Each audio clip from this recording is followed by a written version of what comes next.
لكمتين قد دبران إدسام المالين يا ديم يبان منان إيسام المالين إدسام قد دبران جوغري المالين ورا إسي إرجع أبليتي إسي ولا إساني منير قوتتي سيفخنا مالف إني وما تدورين ديموني جروف جتشو مجيو ويا خميسة بالبلتاتي أي أني سودات دي عربتي تشكون عجيسو في تيما جتي أوكي جمعة اللي أقسم بالبلتي يونين أني دو إيه ريفكا خيبية قال شايتي متى جتشو جنرال تناني تدول ما يعرفوا هاي سبتي إفن ستيج إيدي أفتي ميجا جان اوكي عرب دي تو فن تيري سجرت إفن ستيج إيه عربتي بالبل إسا أدريس إسا وهل منيري تواركاك أبا because أني كرتي أودي فنون فود إمالي واني إدسان دك أي وان تكقول دندنيف منيري تو أراتو مثدورين جلد إماجي أركاك أبا سمالي أوبليتين إسي تدوباي جرتولين إسا كونتاكت بوتي جرتي إيدا غلغلا بريسانا براجتشو سا أفورتي مجيون أولا إساني هذا إسيدا أكا مقررتي داني تاوني جران هم تشاش مني فقومتي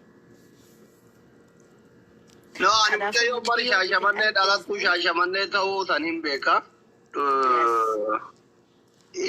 isa him beka أنا بوي شاسرت إنه فين إرجناتي ربي boya ni accounting yo man tawo niti boya yo bar badan kota komiti ya nani tana ulgal chila doctor kuno me koto ko barresite jirti dufte nani ye shashe lafta jettu tana nani ye shashe laf يا خنافو نمت boya mujayo firait ni galcha آخر إيدي تيجا وقلت كاس عالم دورة إفن ستيجا mujayo firat ra dage fannash koto nani sen guys unde ke san tapi gora ko blink gora worri boyu hetanile boya no problem mani garu mana boy chati miti yo barbadare boya boy ti rako miti ko blink gora boya imboina please tab goda imboina wo gari nama da baduga nani lavta min nani talabadiya karwa situtana nani talabadiya di bonani lavi ma barbadanachi amma mujaddin dum hawan garana min atukuta qur'ana matumurte o soji egadu yani arme yisi gargara yette dem zedan subhanallah obole wani sidi o kana jala du anjira rabbi rahmatihi ya god abo rabbi subha god sobata umala rabbi sobdi rabbi subha god ani nama mana madami tarabni do jettu kana nan furatu qalbin kiya ya rabbi soba gori wuste entina delam wandu tenatin fakatu shakki daga ode fannon qabu nani assalamu alaikum وعليكم السلام ورحمة الله وبركاته. nani dogogora galjite doctor nani intala badia دقوما أنيس فاميلي سيتي وبوليسكم. Okay, ayera فديت رينا في الدبس. nani laman keza tabadiya jimu السلام عليكم ورحمة الله alaikum وبركاته. salam kam tu sirri tiya da enu mati du bisa enu muchayo be kai sinun da keza ujolle kan dati mo fera ite laman keza kam tu fera أوكي. أني اللي أرجع في سيني ركو كنا سنتي وجينا سوجرا أكون درا سينزر مجيون تونغافا جلكا وامبيا راباتو سيرك أبي سامباتي كرا موتو ماتين ديمتي isini amma kana makani si enu ni odefano si gutuman gutu turute nani enu jedamte makani si enu ni dalatu esati ana kami ganda kami malif namni wol beka walira walere fata sigale waruma nango qabu kunu bugargarin kaka gandati tisere fatu jira ka oromumma dantan qabne wante es maqaan isii makkii hawaa taati akkuma dura siif hime yoo dembeeku maqaan isii makkii hawaa taati ka isiin itti dhalatte ijoollee shaashamanneeti ka deemte ammoo reefijii alamaa haga suudii deemte erga deemte jettee mucayyoon tuni akka du'uudhaaf ajjeesuudhaaf irratti xiyyeeffatanii himaa turte dalagatu deemte mucayyoon tuni akka amma diyettutille akka namni keenya deemuttille dalagatu deemte polotikaa wayitiif hin deemne mangistii biyya sanii galabbatuuf hin deemne maaliif ajjeesu irratti xiyyeeffatan? Sababiin isiin lubbuun isii irratti amma darbuu gahee mana isiin keessa jirtu san jawweetu jira jedhanii jawween mana jiru kan keessatti ji'a lama ji'a tokko erga fixxee gaafa ji'a lammaffaatti seentu gibbii duubaan itti qollofanii mana kana qulqulleessinaan jedhanii deemanii jettee akka isiin himattetti mana isa yeroo isiin qulqulleessuudhaaf hin bantuutu jawweetu keessa jira jawween kun du'ee jira. Warri qoshasha gatee ka'ee warri galee mana guutuu keessa deemanii soqanii jawwee kana dhabanii erga diyyaan isii akkas godhan. Bakkee nama isiin deemte kun Suudii naannoo kam? Beektaa? Manxiqaa qaba. Maansaa makkaa miti. Madiinaadha. Madiinaa? Madiinaadha yaa. Okay. Madiinaadha. Ati reef qabata bilbilaan naan Fuudhanii bakka biraa fidanii. Yaani intala baadiyyaa akka reef bilbilaan naan jettetti akka amma maatiin isii mucayyoo kana barbaadu Finfinnee jiranii naa himte meede gabbu'i daawwaliitiniini awwali nama tiktaakii qabu biratti siqanii maqaa tiktaakichaatitti himanii dhufanii lakkoofsa jalatti barreeffatanii warra Finfinnee jira tokko. Amiirati hoo waan nu dabaltu qabdaa bira mucayyooti.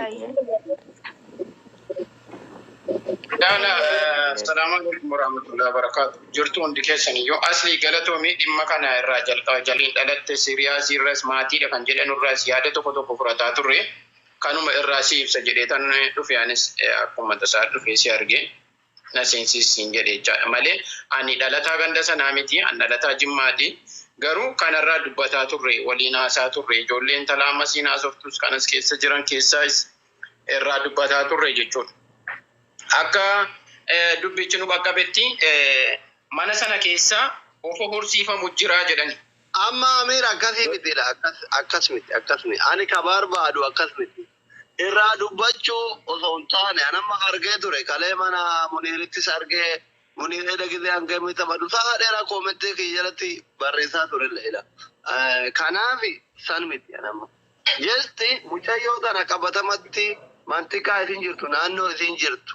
Ragaa qabatamaa wayii namni lakkoofsa qabu yoo jiraate akkuma qaamnummaan dhimmi ilaallatu dhiibbaa goree waan kana gaafatu odeeffannoo qabatamaa itti kennuufi malee yaada kennuufi miti. Ayyee kanarratti immoo waa tokkoon si ibsa gaan immoo akka dhuunfaa kottee akka waan hin beekurraa jechuudha. Intalli kun qaama seera qabeessaan adeemsisii galee. Al tokko miyot godha. Asli wanta siidhaamu tokko maali ni beektaa? Intalli kuni nama seera qabeessaan adeemteedha biyyarraa. Maktaba biyya jiru Finfinnee jirurraa immigireeshiniidha itti ashaaraa kennite bicaa kaardii wantariin bahee faayiliinsi wantariin biiroo irraan adeemte biyya jira. Biiroon sun biiroo wakiilinnaa Saudi Arabiyaarraa qabuun garamiin akka erge biiroo dhumti biyyarra jiru sun iyyuu dirqama isaa lafa ka'a jechuudha sii galee. Sana booda warri reefa qorachiisaa jirra isiniin jedhe xiqqasho dubbiin akkuma waan du'uun isii qabatamaatii jechuudha. Kala soke ega warri baasi akka hin jedhe warri bira dalaydu akkas isiniin jedhe ati akka faamiliitti mee Oromoo maal nu haa gargaaru jettaallee ergaan baay'een karaa keessatti waan wanatti dhufeef amma suuraa isii fide dhugaa rabbiitti nuti diina ofiitti nuun toltu foon ofiitii miti. Mucayyoon tura akka seenaa isii dhagayetti ijoollee hedduun karaa keessatti naaniyyee fa'aa Muniir fa'aa irratti manitti lakkoofsa maallarii keetii fa'aa naa erganii. Yoo hin beekte jireenyi biyya lafaa karaa ta'e maallaqa keetiin daballe barattuu kutaa 12 xumurtee hojii eeggatu osoo jirtu obsuu dhabee harmee kiyya si gargaara jettee akka waan dhiyeenyi kana ijoolleen isin jala ijoolleen biraa ajjeefamaniitti sanuma san aarii garaan dadhabee haadha ofii gargaaruuf jijjiiruu aarteetiin biyyaa baatee jiran kasilaa hojii argatuu dandeettu barattuu cimtuudha yana barumsa xumuree jiran. Mee Oromoo nama hedduu si dhageeffataa jira. Akka faamilii miidhamaa tokkotti baati mala maduraa malee namni biraa isin jalaa du'ee tokkotti Oromoon maal isin haa gargaaru maal dhaamata? Ayyee asli ani si beekaa wanti dogoggora ta'e tokko jira wanti sirraa ullee qabu. maatii keessa namni nu jalaa du'e obboleessa haadha keenyaattu bara darbe nu jalaa du'e malee obboleeyyan tarii obboleettiin teennatan biraa waggaa 2-3 dura duute jirti malee dhiyeenya kanatti namni du'ellee hin jiru. Okay. Aye. Kutaa 12 xumurtee eeggataatti ka jedhamullee xiqqoo isii informaashinii sunillee sirrii miti. Mucayyoon barattuu cimtuu turte baay'ee cimtuudha. Garuu barumsa biraatiin barattee kutaa 10 xumurtee barumsa ogummaa barattee hojii hin argalee barattuu kutaa 12 barana fudhattee eeggachaa jirtu miti. Sunillee oduu xiqqoo isii sirrii miti. Kunillee sirraa'uu qaba. Kanarratti ammoo tan Oromoon akka na gargaaru barbaadu takka ishii dhabnee haalli isii itti dhabne xiqqoo isii ulfaataadha. Mucayyoo baay'ee gara laafettiidha. Namni hunduu itti ulfaateera. Even namni asitti haalli keessa jiru baay'ee ulfaataadha. Yoo reeffi asin nuu gale akka isin nuu galteetti laalla waan ta'eef even reeffuma isiillee yoo arganne reeffisu haala ittiin as nuu galuu danda'u irratti namni hunduu osoo nu gargaaree tumsa ta'ee reeffasii gara biyyaatti nuu deebise yaaduu hin qaban. Galatoomni dhabeetan Mubaarak Abdirashiidha. Kebeeki